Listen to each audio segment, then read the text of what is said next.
अल्लाह ताला ने बनी नौ इंसान की रहनुमाई के लिए कमोबेश 1,24,000 अम्बिया अलैहिस्सलाम को मबूस फरमाया। अम्बिया कराम अलैहिस्सलाम की आमद का सिलसिला हजरत आदम अलैहिस्सलाम से शुरू हुआ और इस मुबारक सिलसिले का इख्तिताम हजरत मोहम्मद मुस्तफ़ा सल्लल्लाहु अलैहि वसल्लम की ज़ात अक़दस पर हुआ। कुरान करीम में मुतअद्दिद अम्बिया कराम के इस्माए गिरामी मज़कूर हैं, जबकि बाज़ अम्बिया कराम के नाम अहादीस मुबारका में भी मिलते हैं। इन बरगज़ीदा हस्तियों ने एक तरफ लोगों को अल्लाह ताला के पैगाम से रूशनास करवाया तो दूसरी तरफ खुद को नमूने के तौर पर पेश किया ताकि उनकी पैरवी से दुनिया और आखिरत में कामयाबी हासिल की जा सके। ट्रू इन्फो नेटवर्क आज से इन मुकद्दस और पाकबाज हस्तियों के मुश्कबाज तस्करे पर मुश्तमिल एक नए सिलसिले किस्सुल अंबिया के आगाज की सादत हासिल कर रहा है। उम्मीद है नाज़रीन हस्बे साबिक हमारे इस सिलसिले को पसंद करते हुए अपनी कीमती आरा से नवाजते रहेंगे। आज बात करेंगे हजरत आदम अलैहिस्सलाम की तख्लीक, कैसे शैतान ने उन्हें बहकाया और वो कैसे जन्नत से जमीन पे आए और फिर कैसे अल्लाह सुब्हान ताला ने उनकी माफ़ी कबूल फरमाई। आप देख रहे हैं ट्रू इन्फो नेटवर्क और मैं हूँ आमना गुल। आसमाने दुनिया की गहमा गहमी किसी बड़ी खबर की नवीद सुना रही थी। जूं जूं वक्त गुजरता जा रहा था, तस्बीह तहलील में मसरूफ फरिश्तों के तजस्सुस और बेचैनी में मुसलसल इजाफा होता जा रहा था। नजरें बैतुल मामूर पर थीं और कान अल्लाह की पुकार के मुंतजिर। बिलाखिर इंतजार की घड़ियां खत्म हुईं और रब्बे जुल जलाल का हुक्म फिजा में बुलंद हुआ, मैं जमीन पर अपना नायब बनाने वाला हूँ। फरिश्ते इस फैसले पर हैरान थे और मुतजिब भी। उनका ख्याल था कि जिन्नात की तरह ये भी जमीन पर लड़ाई झगड़ा और फसाद करेंगे। चुनाचे उन्होंने इस फैसले की हिकमत मालूम करने की गर्ज से डरते डरते अर्ज किया, ऐ हमारे रब, ऐसे शख्स को क्यों पैदा करता है जो जमीन में फसाद करे और खून बहाए, और हम तेरी तस्बीह, हम्द और पाकीज़गी बयान करने वाले हैं। अल्लाह ताला ने फरमाया, जो मैं जानता हूँ तुम नहीं जानते। अल्लाह ताला ने हजरत जिब्राइल अलैहिस्सलाम को तब हुक्म दिया कि कुराए अर्ज से मिट्टी लेकर आओ। हजरत अबू मूसा अशरी रज़ियल्लाहु ताला अन्हु से रिवायत है कि नबी करीम सल्लल्लाहु अलैहि वसल्लम ने इरशाद फरमाया, अल्लाह ताला ने हजरत आदम अलैहिस्सलाम को एक मुट्ठी खाक से पैदा फरमाया। ये मिट्टी तमाम रुए जमीन से हासिल की गई थी। यही वजह है कि हजरत आदम अलैहिस्सलाम की नस्ल में मुख्तलिफ रंगो ज़बान के लोग पाए जाते हैं। हजरत अबू हुरैरा रज़ियल्लाहु ताला अन्हु से रिवायत यूं है कि हजूर अकरम सल्लल्लाहु अलैहि वसल्लम ने फरमाया कि जब अल्लाह ने आदम अलैहिस्सलाम को पैदा फरमाया और उनमें रूह फूंकी तो उनको छींक आई, जिस पर उन्होंने अल्हम्दुलिल्लाह कहा। यूं सबसे पहले उनके मुंह से अल्लाह की हम्द निकली। अल्लाह ताला ने हजरत आदम अलैहिस्सलाम को 4 अजीम शर्फ और मर्तबे अता फरमाए। पहला अपने हाथ से पैदा फरमाया, दूसरा रूह फूंकी, तीसरा फरिश्तों को सजदा करने का हुक्म फरमाया और चौथा अशिया के नामों के इल्म से भी सरफराज फरमाया। अल्लाह ताला ने जब हजरत आदम अलैहिस्सलाम को तमाम नाम सिखाकर उन चीजों को फरिश्तों के सामने पेश किया और फरमाया, अगर तुम सच्चे हो तो इन चीजों के नाम बताओ, तो उन्होंने कहा कि ए अल्लाह, तेरी जात पाक है, हमें इल्म नहीं सिवाय उसके जो तूने हमको सिखाया है। बेशक आप बड़े इल्म व हिकमत वाले हैं। फिर अल्लाह ने हजरत आदम अलैहिस्सलाम को हुक्म दिया कि इन चीजों के नाम बता दो। सो उन्होंने उन सब चीजों के नाम बता दिए। अल्लाह ताला ने फरमाया, देखो, मैंने तुमसे ना कहा था कि मैं जमीन और आसमान की तमाम पोशीदा चीजों से वाकिफ हूँ। मैं उन बातों को भी जानता हूँ जिनको तुम जाहिर कर देते हो और जिनको तुम दिल में रखते हो। हक ताला ने तमाम फरिश्तों को हुक्म दिया कि आदम अलैहिस्सलाम को सजदा करो, तो इब्लीस के सिवा सब ने सजदा किया। उसने इनकार कर दिया और तकब्बुर किया और वो काफिरों में हो गया। तब अल्लाह ने इब्लीस से पूछा, जब मैंने तुझको हुक्म दिया था तो किस चीज ने तुझको सजदे से बाज रखा? उसने कहा, मैं इससे अफसल हूँ। तूने मुझे आग से पैदा किया है और इसे खाक से। अल्लाह ने फरमाया, तू बहिश्यत से उतर जा, तुझे हक नहीं कि तू यहाँ रहकर गरूर करे, बस निकल जा, बेशक तू जलीलों में से है। उसने कहा, मुझे उस दिन तक मोहलत अता फरमाइए जिस दिन कयामत आएगी। अल्लाह ने शैतान को मोहलत अता फरमा दी तो उसने कहा, अब मैं तेरे बंदों को कयामत तक बहकाऊंगा, आगे से, पीछे से, दाएं से, बाएं से। तब अल्लाह ने फरमाया, जो लोग तेरी पैरवी करेंगे मैं तुझ समेत उन सब से जहन्नुम भर दूंगा।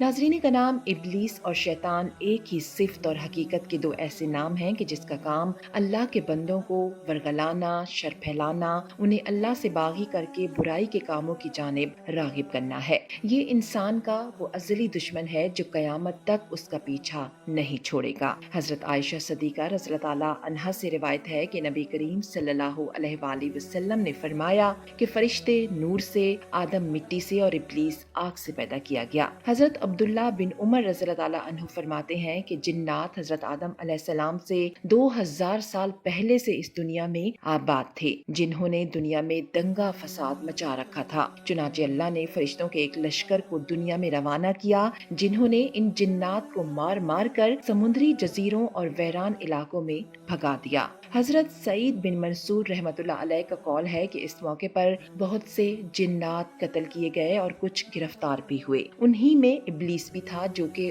उस वक्त बच्चा था। उसे आसमान पर लाकर रखा गया। ये फरिश्तों के साथ इबादत में मसरूफ हो गया और बहुत जल्द उलूम का माहिर और इबादत गुजार बन गया। चुनाचे उसे आसमानों में मुअल्लमुल मलकूत के नाम से जाना जाने लगा। हजरत अब्दुल्ला बिन मसूद रज़ियल्लाहु ताला अन्हु फरमाते हैं कि इब्लीस आसमानों में फरिश्तों का सरदार बन चुका था। हजरत इब्ने अब्बास रज़ियल्लाहु ताला अन्हु ने कुछ यूं फरमाया है कि इब्लीस का नाम अज़ाज़ील था। रिवायात में मिलता है कि यूं तो जन्नत में तमाम आसाइशें, नेमतें मौजूद थीं, लेकिन उसके बावजूद हजरत आदम अलैहिस्सलाम तन्हाई और अजनबियत महसूस करते थे। चुनाचे अल्लाह ताला ने उनकी तन्हाई दूर करने का बंदोबस्त फरमाते हुए हजरत हव्वा अलैहिस्सलाम को पैदा कर दिया। मोहम्मद बिन इसहाक हजरत इब्ने अब्बास रज़ियल्लाहु ताला अन्हु से रिवायत करते हैं कि हजरत हव्वा को हजरत आदम की बाएं तरफ की छोटी पसली से पैदा किया गया, जबकि वो सो रहे थे। फिर अल्लाह ने हजरत आदम अलैहिस्सलाम को हुक्म फरमाया कि वो और उनकी बीवी जन्नत में सकूनत फरमाएं और फरमाया, जहाँ से चाहो बिला रोक टोक खाओ, लेकिन उस दरख्त के पास न जाना, वरना जालिमों में से हो जाओगे। हजरत आदम अलैहिस्सलाम और हजरत हवा बड़े आराम और सुकून से जन्नत में रहने लगे। रिवायात में है कि हजरत आदम अलैहिस्सलाम 100 साल या 60 साल जन्नत में रहे। इसी अरसे में दोनों पर जन्नत के किसी भी हिस्से में जाने पर पाबंदी नहीं थी, सिवाय शजरे ममनुआ के। शैतान अब उन दोनों का खुला दुश्मन था और अपनी सजा का बदला लेने के लिए बेकरार भी। इसकी शदीद ख्वाहिश थी कि ये अल्लाह के हुक्म की खिलाफ वर्जी करें। फिर शैतान ने उन दोनों के दिलों में वसवसा डाला ताकि उनकी शर्मगाहें जो एक दूसरे से पोशीदा थीं, बेपर्दा हो जाएं। उसने उन्हें कहा, तुम्हारे रब ने तुम दोनों को इस दरख्त से इसलिए मना फरमाया कि कहीं ये फल खाकर तुम दोनों फरिश्ते ना हो जाओ या कहीं हमेशा हमेशा के लिए जिंदा रहने वालों में से ना हो जाओ। शैतान की इन बातों ने हजरत हव्वा को सोचने पर मजबूर कर दिया और फिर शैतान की मुसलसल और तवातर के साथ साजिशें रंग लाईं और उसने हजरत हव्वा को फल खाने पर राजी कर लिया। एक दिन हजरत हव्वा अलैहिस्सलाम ने हजरत आदम से कहा कि हम इस शजरे ममनुआ का जरा सा हिस्सा खाकर तो देखें, आखिर वो क्या राज है जो अल्लाह ने इसे खाने से मना फरमाया है। शुरू में तो हजरत आदम अलैहिस्सलाम इसके लिए कतई तौर पर तैयार ना थे, लेकिन फिर हजरत हव्वा के मुसलसल इसरार पर वो भी राजी हो गए। अभी इन दोनों ने फल को पूरे तौर पर चखा भी न था कि उनकी सतरगाहें एक दूसरे पर अया हो गईं, जिस पर दोनों बदहवासी और परेशानी में जन्नत के दरख्तों के पत्ते तोड़ तोड़ कर अपना बदन छुपाने लगे। अल्लाह ने दोनों को पुकारा और फरमाया, क्या मैंने तुमको मना नहीं किया था कि इस दरख्त का फल ना खाना और शैतान के वरगलाने में ना आना? ये तुम्हारा खुला दुश्मन है। दोनों ने जब अल्लाह की पुकार सुनी तो मारे खौफे इलाही के कांप उठे। निहायत लाचारगी और आजिज़ी से अपनी खता पर नादिम और शर्मिंदा होते हुए बारगाए खुदावंदी में अर्ज किया, ऐ हमारे रब, हम दोनों से बहुत बड़ी गलती हो गई है। अब अगर आपने हम पर रहम व करम ना किया और माफ ना फरमाया तो हम तबाह बर्बाद हो जाएंगे। حق تعالی نے فرمایا کہ اب تم دونوں ایک خاص مدت تک زمین پر ہی رہو گے، جہاں تم ایک دوسرے کے دشمن ہوگے اور وہاں ہی مرنا ہے اور اسی میں سے پھر پیدا ہونا ہے۔ چنانچہ دونوں کو زمین کی طرف روانہ کر دیا گیا۔ روایات میں ملتا ہے کہ حضرت آدم علیہ السلام کو ہند، حضرت حوا کو جدہ اور ابلیس کو بصرہ سے چند میل کے فاصلے پر ایک مقام پر اتارا گیا۔ حضرت سعدی رحمۃ اللہ علیہ فرماتے ہیں کہ جب حضرت آدم علیہ السلام جنت سے ہند میں اترے تو ان کے پاس حجر اسود تھا اور جنت کے درختوں کے پتوں کی ایک مٹھی بھی تھی۔ پھر حضرت آدم علیہ السلام نے ان پتوں کو زمین پر پھیلا دیا اور یہ خوشبودار درخت انہی پتوں ہی کی پیداوار ہے۔ حضرت ابن عباس رضی اللہ تعالیٰ عنہ سے مروی ہے کہ حضرت جبرائیل حضرت آدم کے پاس آئے اور گندم کے 7 دانے لائے۔ حضرت آدم نے پوچھا یہ کیا ہے؟ عرض کیا یہ اس درخت کا پھل ہے جس سے آپ کو روکا گیا تھا، لیکن آپ نے تناول فرما لیا تھا۔ فرمایا تو اب میں اس کا کیا کروں؟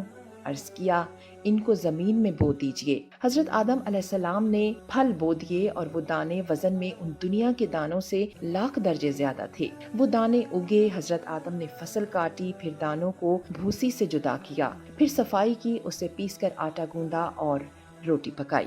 اس طرح محنت و مشقت کے بعد اسے کھایا۔ حضرت آدم علیہ السلام زمین پر آنے کے بعد نہایت شرمسار اور افسردہ تھے۔ پھر حضرت حوا علیہ السلام سے علیحدگی نے بھی انہیں سخت پریشانی میں مبتلا کر رکھا تھا۔ روایات میں ہے کہ آپ ایک طویل عرصے تک اللہ کے حضور گڑ گڑاتے، فریاد کرتے اور آنسو بہاتے رہے، یہاں تک کہ اللہ تعالیٰ کو ان کی اس گریہزاری پر رحم آ گیا اور پھر ایک دن حضرت جبرائیل نے حضرت آدم علیہ السلام کے پاس آ کر انہیں اللہ کی جانب سے معافی کی نوید سنائی۔ حضرت آدم خوشی سے سرشار بارگاہ خداوندی میں سر بسجود ہو کر شکر بجا لائے۔ پھر حضرت جبرائیل علیہ السلام انہیں لے کر مکہ آئے، جہاں حضرت آدم علیہ السلام نے کعبہ شریف کی بنیاد رکھی اور حجر اسود کو کعبہ کی دیوار پر نصب فرمایا اور پھر اس کے گرد طواف کیا۔ طواف سے فارغ ہو کر حضرت جبرائیل علیہ السلام انہیں جبل عرفات پر لے گئے، جہاں حضرت حوا تشریف فرما تھیں،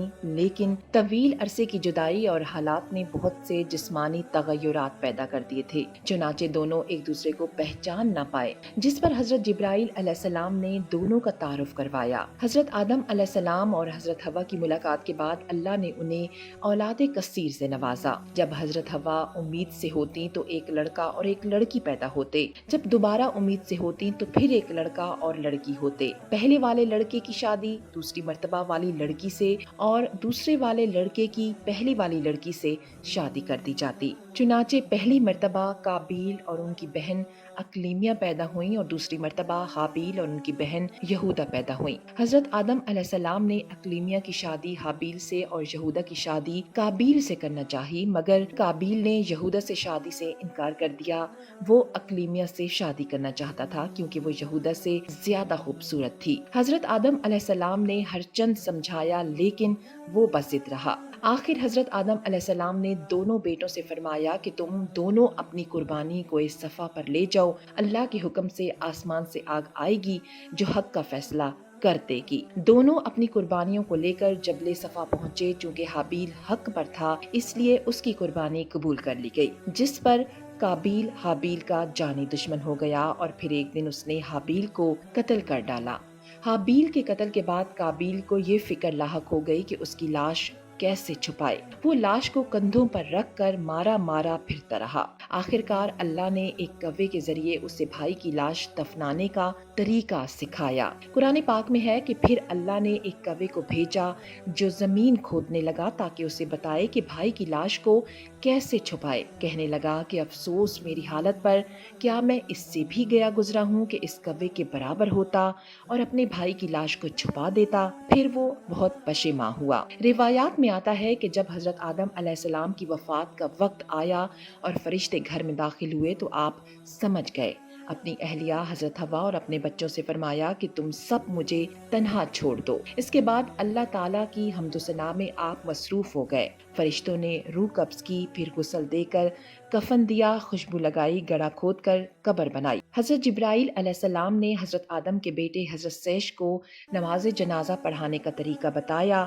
آپ نے نماز جنازہ پڑھائی۔ عام طور پر تاریخی کتب میں حضرت آدم علیہ السلام کی عمر مبارکہ 960 سال بیان کی گئی ہے۔ حضرت عمر رضی اللہ تعالیٰ عنہ سے مروی ہے کہ نبی کریم صلی اللہ علیہ وآلہ وسلم نے فرمایا کہ جب حضرت آدم علیہ السلام سے غلطی ہوئی تو انہوں نے بارگاہ خداوندی میں عرض کی، اے میرے پروردگار، میں آپ سے محمد صلی اللہ علیہ وآلہ وسلم کے وسیلے سے سوال کرتا ہوں کہ آپ میری مغفرت فرما دیں۔ اللہ رب العزت نے فرمایا، تو نے محمد کو کیسے جان لیا جبکہ میں نے ان کو اب تک پیدا ہی نہیں فرمایا؟ حضرت آدم علیہ السلام نے عرض کیا، اے پروردگار، جب آپ نے مجھے اپنے ہاتھوں سے پیدا فرمایا اور مجھ میں جان ڈالی، پھر میں نے اپنا سر اٹھایا تو عرش پر لکھا دیکھا، لا الہ الا اللہ محمد رسول اللہ، تو میں نے جان لیا کہ جس ذات کا نام آپ نے اپنے نام کے ساتھ ملایا ہے، اس سے بڑھ کر آپ کے نزدیک اور کوئی محبوب نہیں ہو سکتا۔ تو اللہ نے فرمایا، اے آدم، تو نے سچ کہا،